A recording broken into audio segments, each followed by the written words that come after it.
Good day.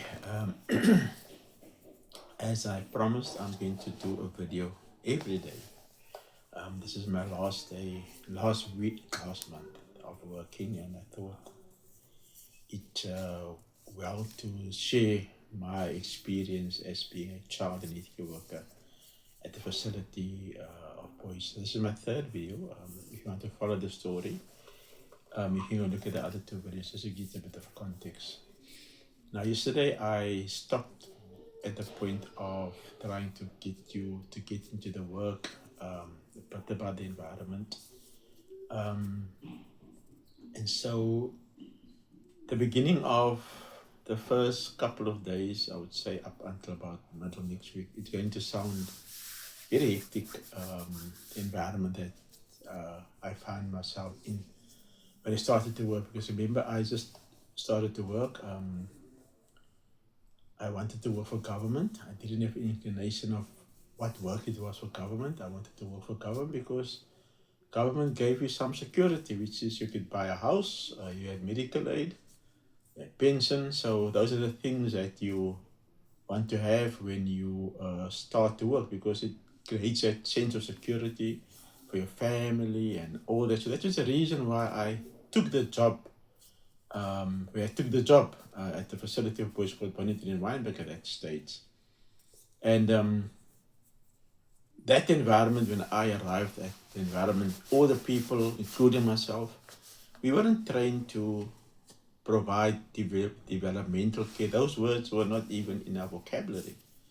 So basically, the environment was just an environment where I went to work because I needed to earn a salary, and whatever happens there, happens there.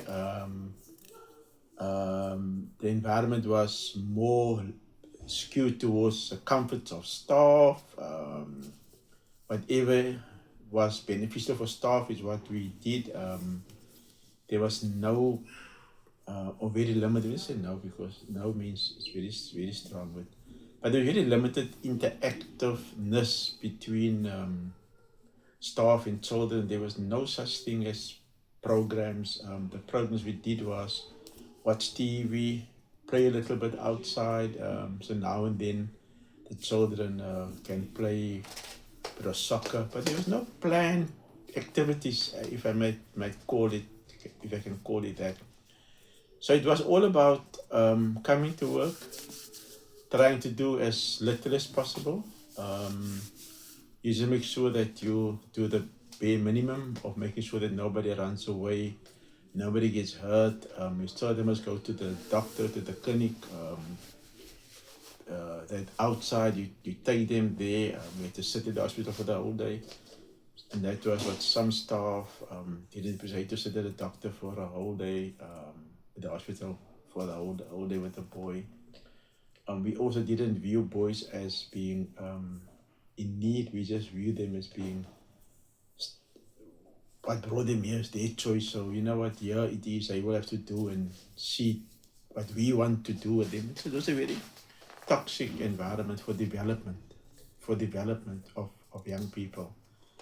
One of I think I did say this. I mean, there was a cell there that one of the reasons why we came to Bonington was that children were locked up and unsupervised, and it was just not the environment that was conducive. And also, when I started to work, I think we had about 150 boys, if not more.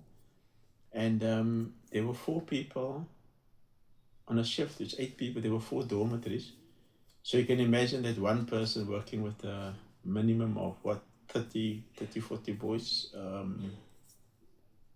And so the only thing we could do was to do containment. I mean, there's no way that you're going to be able to do anything specifically and with the boys. And even if somebody doesn't come to work, then it means that one person must work between 2 dormitories, and containment was the order of the day.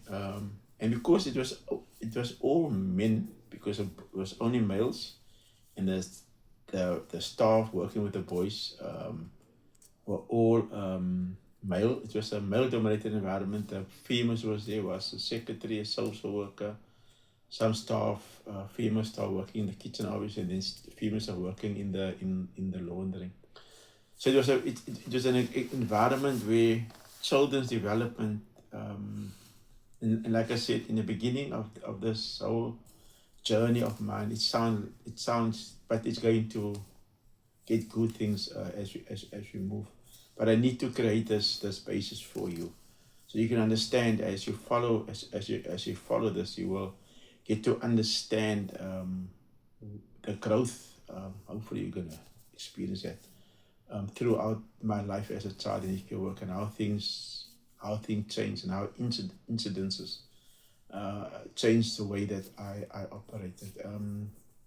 I mean, there was no thing of children coming to ask staff for anything. I mean, at night, there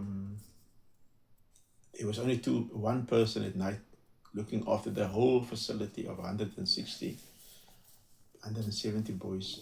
So containment was the order of the day, and those people did not work inside where the boys were sleeping. They were basically just roaming, doing security work around the place. And again, it was about containment. So at night, boys were locked up in their rooms.